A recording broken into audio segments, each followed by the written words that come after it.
Bismillahirrahmanirrahim.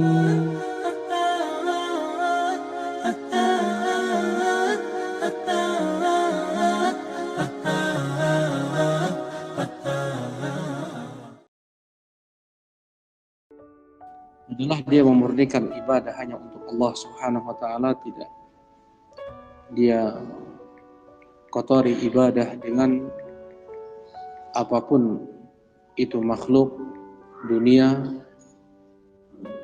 Tidak ada dalam hatinya ingin disanjung, ingin dipuji, dicintai orang, ingin mendapatkan pengakuan ataupun harta-harta dunia.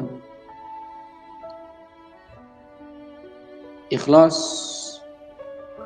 memurnikan ibadah hanya untuk Allah Subhanahu wa taala. Sebagaimana air yang jernih dikatakan khalis, air yang khalis yang tidak ada kotoran sedikit pun padanya. Demikian pula lah ibadah dikatakan ikhlas ketika ibadah tersebut hanya dia murnikan untuk Allah, tidak ada kotoran-kotoran makhluk dalam ibadah tersebut. Man amila amalan asyraka fihi ma'iya ghairi taraktuhu wa syirkah. Siapa yang mengamalkan satu amalan, aku disekutukan dalam amalannya, maka aku tinggalkan.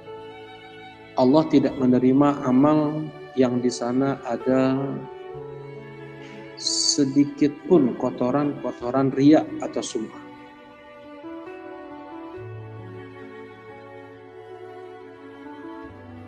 Ibadah yang itu bersih dipersembahkan hanya untuknya. Terlebih di masa i'tikaf, di 10 hari terakhir di bulan Ramadan ini, tentunya para mu'takifin mereka memaksimalkan kekuatan mereka untuk beribadah kepada Allah Subhanahu wa taala, mengerahkan usaha, kekuatan untuk melanjutkan ibadah setelah ibadah, menyambung ibadah setelah ibadah. Dan ini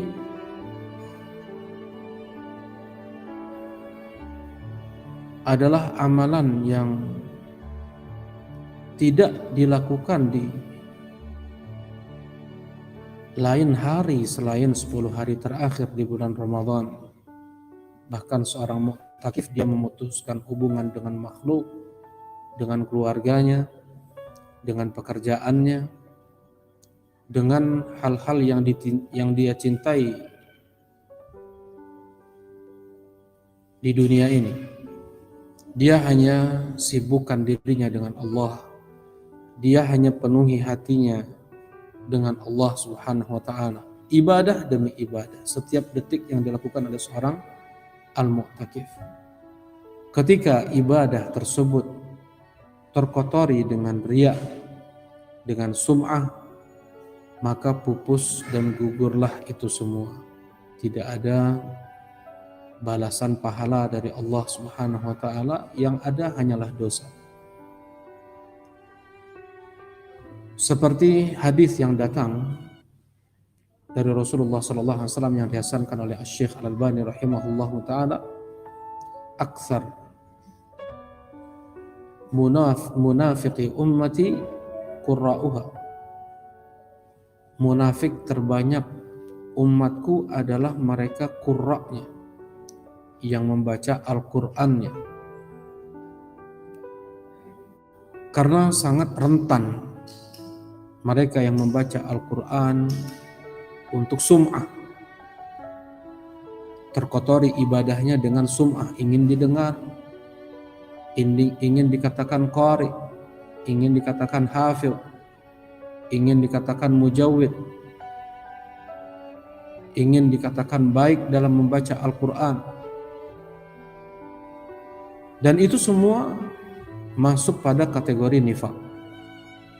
Yang Rasulullah sallallahu alaihi wasallam beliau berdoa, Allahumma inni a'udzubika minal faqr wal kufr wasyirk wan nifaq war riya was sum'ah. Ya Allah, aku berlindung kepadamu dari kefakiran, dari kekafiran, dari kesyirikan, dari kemunafikan, dari riya, dari sum'ah.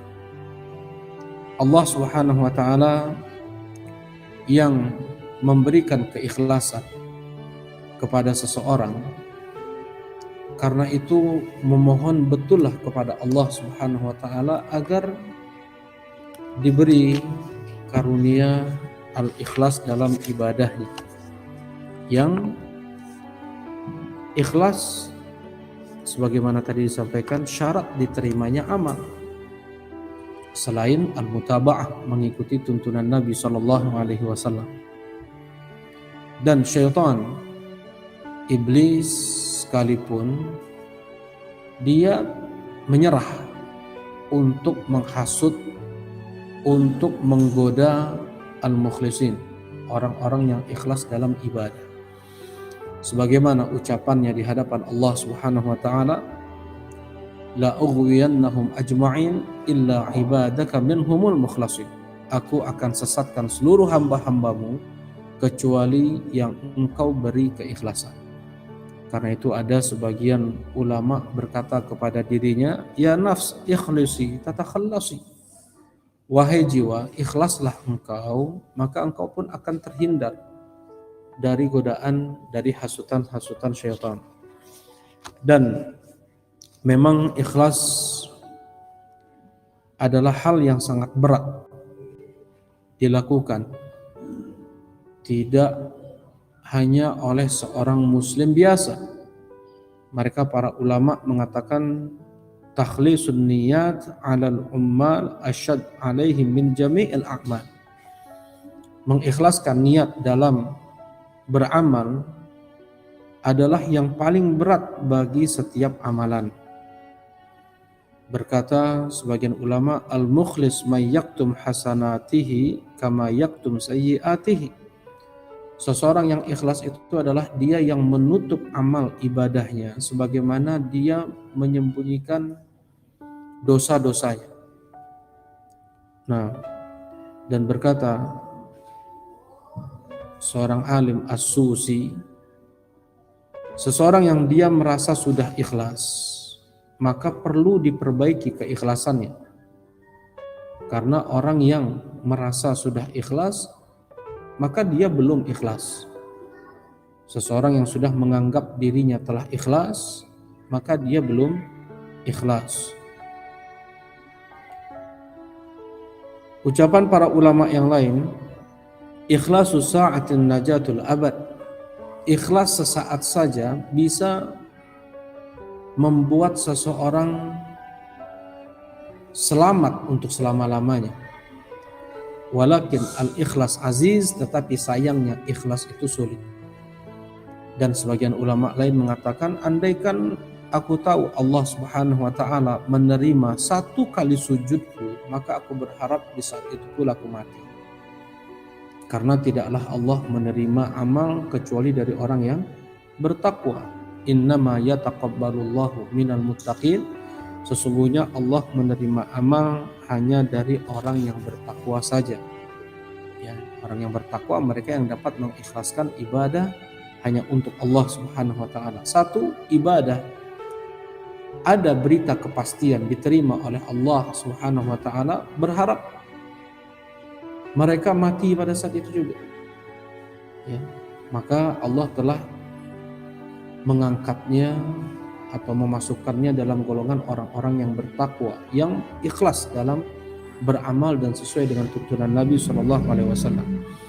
Berkata Fudail bin Iyad, tarkul amal min ajli nas riya, meninggalkan satu amalan karena manusia, takut dipuji, takut di apa, itu riya.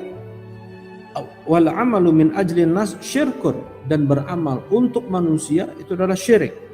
Wal ikhlas ayyu'afiyakallahu minhuma, sedangkan keikhlasan itu adalah Allah selamatkanmu dari keduanya itu.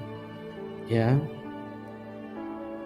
Riya adalah meninggalkan satu amalan karena manusia, meninggalkan satu amalan karena manusia itu riya. Mengerjakan satu amalan karena manusia itu syirik. Dan keikhlasan adalah yang selamat dari keduanya. Baik.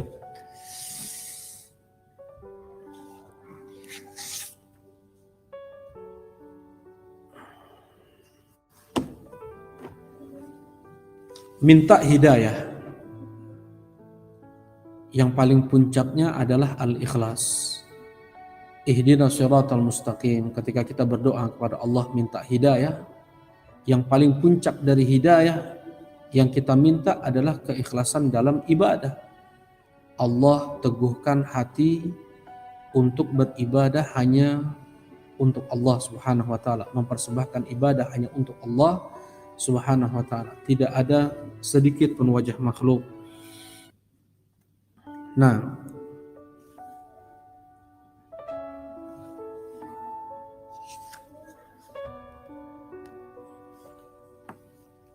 baik. Ini sedikit ya tentang ucapan para ulama tentang al-ikhlas. Banyak kita berdoa kepada Allah memohon keikhlasan. Allahumma inni as'aluka sidqa wal ikhlas. Ya Allah, aku memohon kepadamu kejujuran dalam beragama dan ikhlas dalam ibadah. Nah, karena Allah yang memberikan keikhlasan, illa ibadaka minhumul mukhlasin, kecuali hambamu yang engkau beri keikhlasan. Keikhlasan itu anugerah dari Allah Subhanahu wa taala, bukan karena kecerdasan seseorang, bukan karena dia bisa fokus konsentrasi dalam ibadahnya. Nah, anugerah, karena itu banyak memohon, memelas-melas, meminta kepada Allah Subhanahu wa taala untuk diberikan keikhlasan. Tanpa keikhlasan, maka amalan tersebut tidak akan bermanfaat. Sebagaimana firman Allah Subhanahu wa taala, wa qadimna ila ma amilu min amal faja'alnahu haba'an mansura. Kami jadikan amal ibadah mereka dan kami datangkan amal ibadah mereka dan kami jadikan amal ibadah tersebut bagaikan debu yang berterbangan, sedikit pun tidak memberikan manfaat kepada pelakunya. Nah, alhamdulillah. Saya pikir ada yang ditanyakan? Saya mau ditanyakan? Nah, kita cukupkan kajian singkat kita. Mudah-mudahan Allah Subhanahu wa taala memberikan kita keikhlasan di setiap amal ibadah kita. Subhanakallahumma rabbana wa bihamdika asyhadu an la ilaha illa anta astaghfiruka wa atubu ilaik. Assalamualaikum warahmatullahi wabarakatuh.